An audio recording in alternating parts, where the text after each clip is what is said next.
Today we're going to be talking about the importance of grounding during a healing session.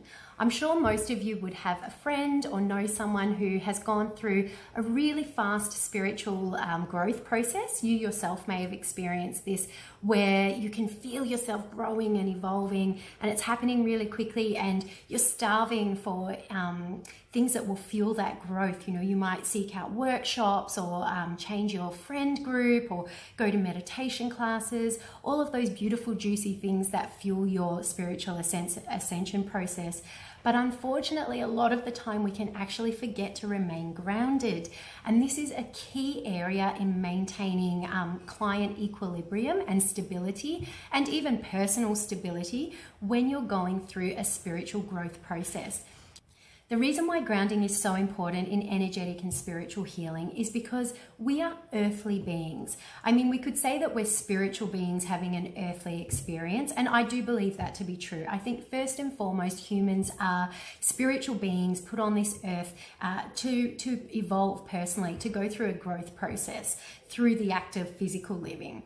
But our bodies are flesh and bone. We are completely anchored to our physical existence. We are energy manifested as matter. So it's very important that we maintain grounding, because this anchors those really high vibrational healing energies into our physical body, because the two sometimes need a little bit of help to integrate.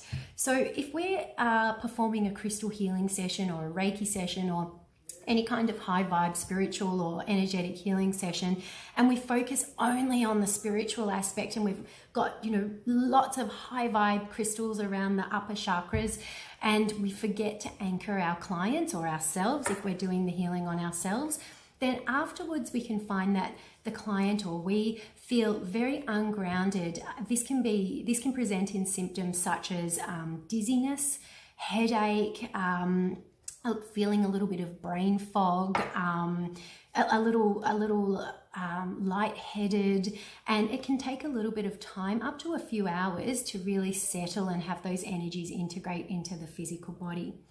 Now, if we look at this on a broader scale, so someone who might be going through a really big ascension process who isn't doing adequate grounding, then these minor symptoms can actually grow into really larger symptoms, and these might express themselves in your life, such as feeling disconnected to your earthly existence. So relationships being affected, food choices changing, loss of appetite, feeling discontent, feeling unsettled, feeling not connected with your peers or your social group.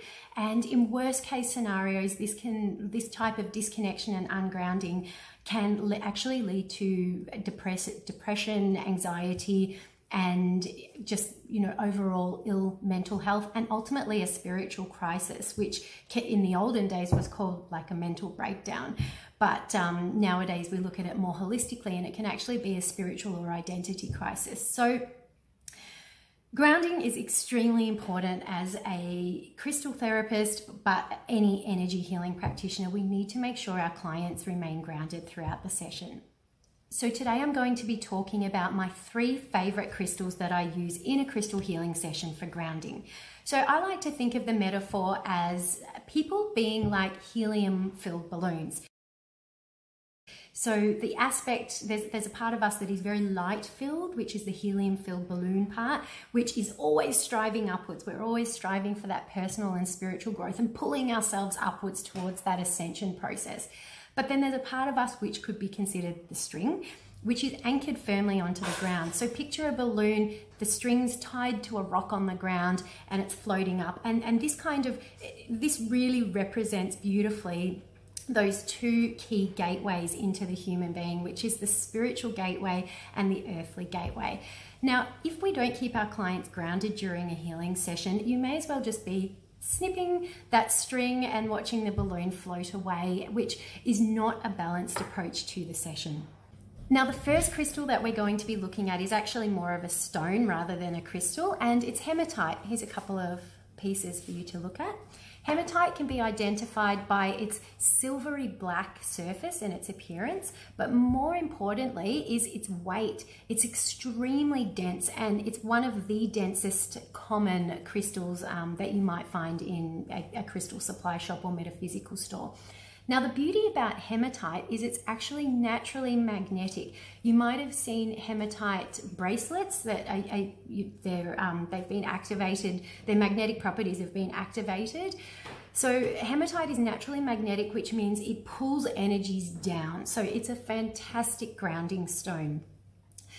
We have to think of the human body, like the energy flow through the human body, as a bit like a river. So the river, it flows in two directions. The river flows down in through the crown chakra, flushes out all the garbage, all the energetic blockage, and exits out through the root chakra and into earth.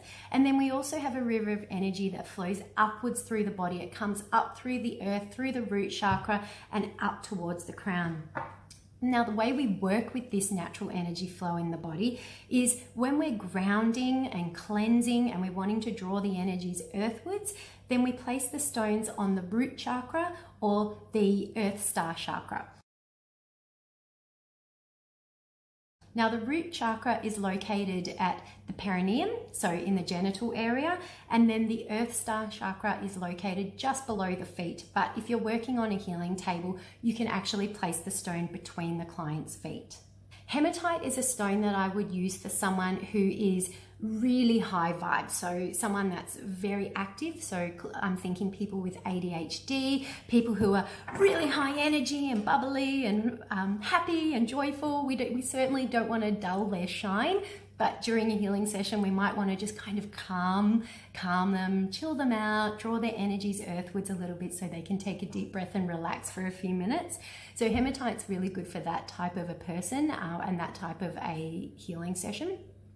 It's a great generalized grounding stone, so which means, you know, it can be used for a lot of different healing purposes. So when we approach healing, it's a very customized experience, which means that we really try and work with every unique client and their situation. So I do love hematite for that. However, I don't work with hematite too much if I'm working with clients who have very heavy energy, because hematite is so strong. So if you're working with someone who is very heavy, so someone with depression is a really great example where their weight, you know, their energetic weight is already so heavy and being drawn downwards so much, then we want to have a lighter grounding stone, because hematite's just going to be too heavy. It's going to pull even more energy downwards and might cause them to actually feel worse rather than better. So we still need to maintain grounding throughout the session, but we want to use a lighter alternative and a grounding stone that's going to actually help raise the vibration and the energies rather than pulling it down so strongly. And in that case, I recommend smoky quartz. So the lighter the smoky quartz, the higher vibe it's going to be. Now, I've got another piece here. Smoky quartz ranges from really, really dark opaque brown through to almost like a dark orange kind of color.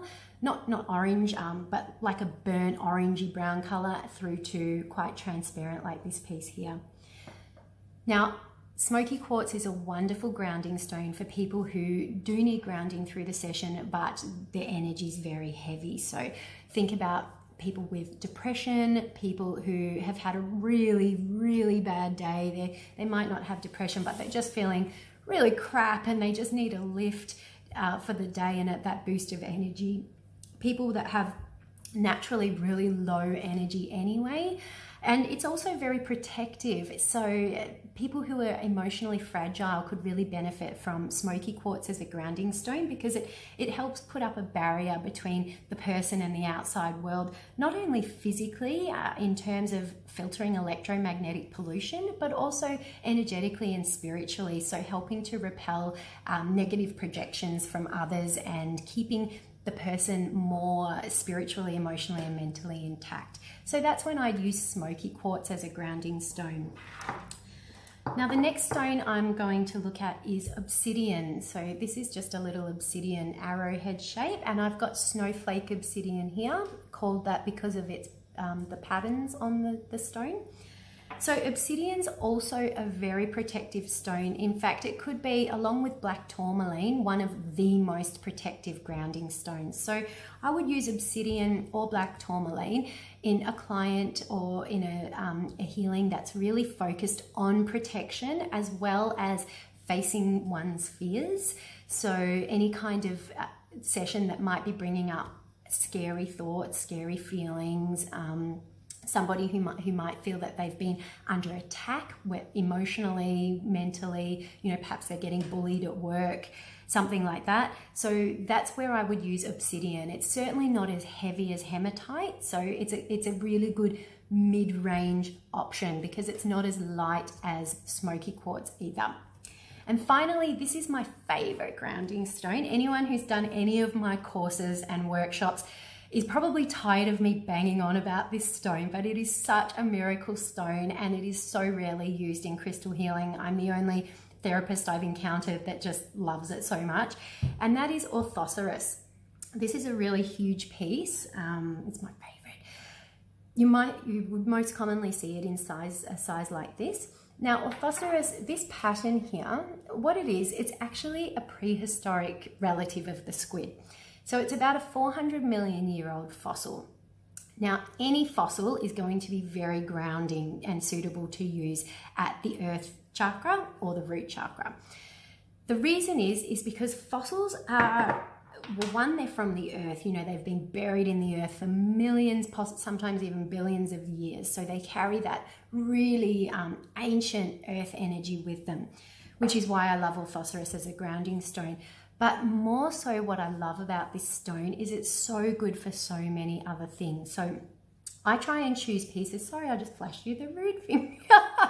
I try and choose pieces that are really well aligned. So you can get Orthoceras pieces where the spine, which is this section here, you know, is off center and it's, you know, like this and this.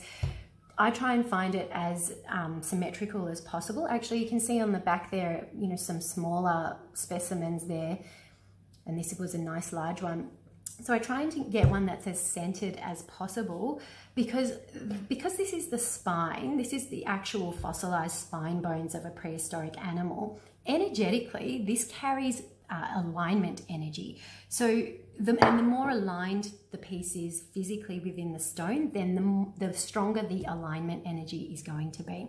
So Orthoceras is fantastic for using at the Earth Star chakra, especially for someone who is in need of alignment, whether that be physical, so someone who has back injury or back pain, or whether that be energetic, so someone who's just feeling out of balance and out of alignment and they need to come back into a space of balance and center.